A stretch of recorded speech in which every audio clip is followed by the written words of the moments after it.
Hello दोस्तों, previous year CTET में आए हुए ये क्वेश्चंस हैं जो हम कराने जा रहे हैं।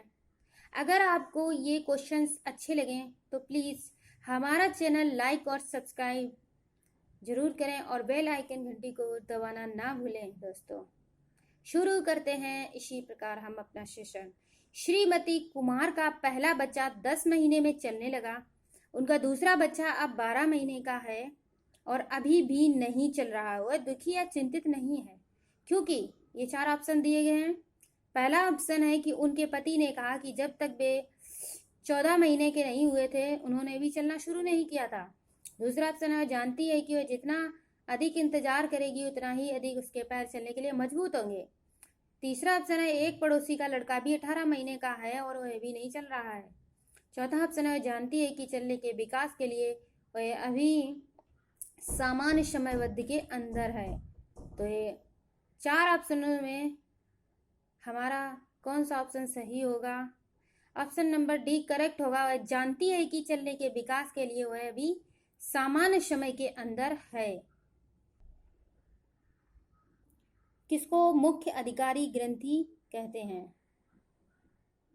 थायराइड ग्रंथि, एड्रिनल ग्रंथि, अंतःस्रावी ग्रंथि या पीयूष ग्रंथि को? तो हमारा 4 ऑप्शन इज करेक्ट है क्योंकि पीयूष ग्रंथि ही मुख्य अधिकारी ग्रंथि कहलाती है। विकास के लिए निम्नलिखित में से कौन सा एक उचित है? विकास जन्म के साथ प्रारंभ होता है और समाप्त होता है।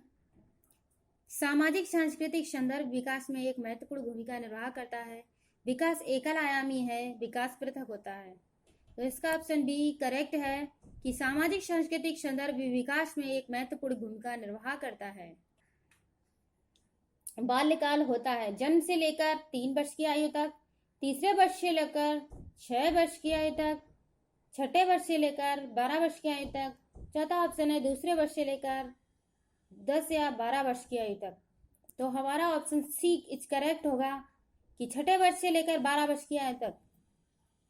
कुछ अवस्थाएं दी गई हैं, 4 अवस्थाएं। बाल विकास को सामान्य रूप से 4 अवस्थाओं से होकर गुजरना पड़ता है। शैशवावस्था जन्म से 5 या 6 वर्ष तक, बाल्यावस्था 5 या 6 वर्ष से 12 वर्ष तक, किशोरावस्था 12 वर्ष से 18 वर्ष तक और प्रौढ़ावस्था 18 वर्ष से 40 वर्ष तक। बच्चे के उचित विकास को सुनिश्चित करने के लिए उनका स्वस्थ शारीरिक विकास एक महत्वपूर्ण आवश्यक है। यह कथन है ऑप्शन नंबर ए सही है क्योंकि विकास क्रम में शारीरिक विकास सबसे पहले स्थान पर होता है। ऑप्शन बी सही है क्योंकि शारीरिक विकास के अन्य पक्षों के साथ अंतः संबंधित है। ऑप्शन नंबर सी गलत है क्योंकि शारीरिक विकास के अन्य पक्षों को किसी भी प्रकार से प्रभावित नहीं करता। गलत हो सकता है क्योंकि विकास नितांत व्यक्तिगत मामला है। तो इसका ऑप्शन बी, इस क्वेश्चन का ऑप्शन बी सही है क्योंकि शारीरिक विकास के अन्य पक्षों के साथ अंतः संबंधित है।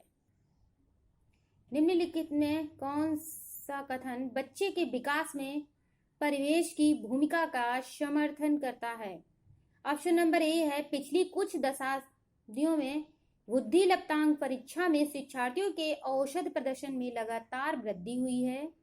ऑप्शन बी है, एक समान जुड़वा बच्चे उनका पालन पोषण भिन्न घरों में हुआ है, उनकी बुद्धि लब्धि 0.75 के समान उच्च है। ऑप्शन सी है कि शारीरिक रूप से स्वस्थ बच्चे अक्सर नैतिक रूप से अच्छे पाए जाते हैं। कुछ विद्यार्थी सूचनाओं का जल्दी प्रक्रमण करते हैं जबकि उसी कक्षा के अन्य विद्यार्थी ऐसा नहीं कर पाते। तो इसका option number A is correct, बच्चों के विकास में परिवेश की भूमिका का समर्थन करता है। ऑप्शन नंबर ए सही है कि पिछली कुछ दशाब्दियों में बुद्धि लब्धांक परीक्षा में शिक्षार्थियों के औसत प्रदर्शन में लगातार वृद्धि हुई है। परिपक्व विद्यार्थी ऑप्शन ए है कि इस बात में विश्वास करते हैं कि उनके अध्ययन में भावनाओं का कोई स्थान नहीं है। ऑप्शन नंबर बी, अपनी बौद्धिकता के साथ अपने सभी प्रकार के द्वंद्वों का शीघ्र समाधान कर लेते हैं। अपने अध्ययन में कभी कभी भावनाओं की सहायता चाहते हैं, कठिन परिस्थितियों में भी अध्ययन से विचलित नहीं होते। तो परिपक्व विद्यार्थी का मतलब है option number C is correct. अपने अध्ययन में कभी कभी भावनाओं की सहायता चाहते हैं। शिक्षण का विकासात्मक परिप्रेक्ष्य शिक्षकों से यह मांग करता है कि वे कठोर अनुशासन बनाए रखने वाले बने, क्योंकि बच्चे अक्सर प्रयोग जांच करते हैं। ऑप्शन नंबर बी है विकासात्मक कारकों के ज्ञान के अनुसार अनुदेशन युक्तियों का अनुकूलन करें। ऑप्शन सी है कि विभिन्न विकासात्मक अवस्था वाले बच्चों के साथ समान रूप से व्यवहार करें। ऑप्शन नंबर डी है कि इस प्रकार का अधिगम उपलब्ध कराएं जिसका परिणाम केवल संज्ञानात्मक क्षेत्र के विकास में हो। कौन सा ऑप्शन सही होगा?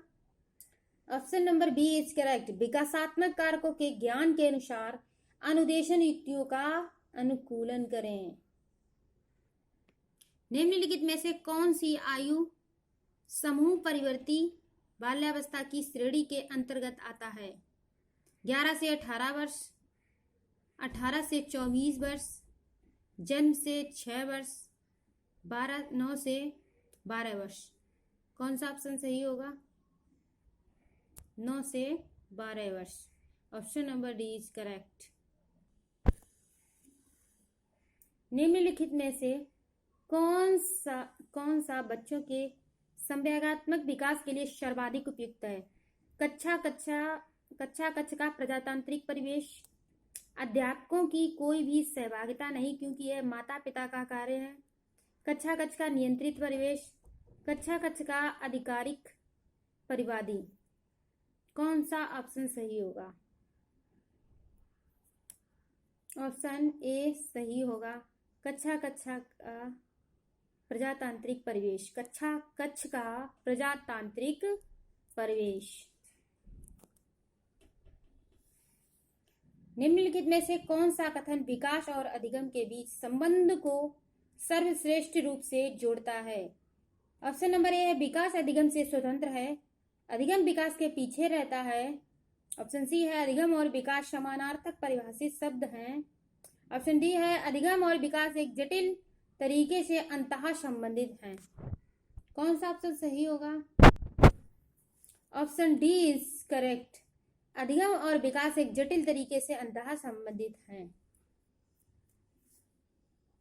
चरित्र का विकास होता है इच्छा शक्ति द्वारा, वर्ताव एवं व्यवहार द्वारा, नैतिकता द्वारा, उपरोक्त सभी के द्वारा। तो उपरोक्त सभी के द्वारा चरित्र का विकास होता है। एक प्रसवान्य 12 वर्ष की आयु के बच्चे में सबसे अधिक होना संभव है। कुल प्रेरक समन्वय में कठिनाई, वयस्कों को खुशी करने के बारे में दुश्चिंता की अनुभूति, अब और यहाँ से उसकी रुचियों को सीमित करना, समकक्षी के अनुमोदन के लिए बेचैनी।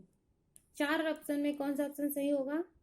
ऑप्शन नंबर डी सही होगा, समकक्षी के अनुमोदन के लिए बेचैनी।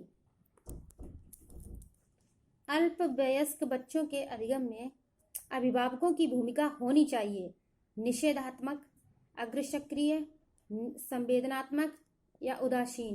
कैसी होनी चाहिए? अग्रसक्रिय होनी चाहिए। बचपन का सांप्रतिक दृष्टिकोण की मान्यता है बहुत तरीके से बच्चे प्राप्त वयस्कों के बराबर हो जाते हैं।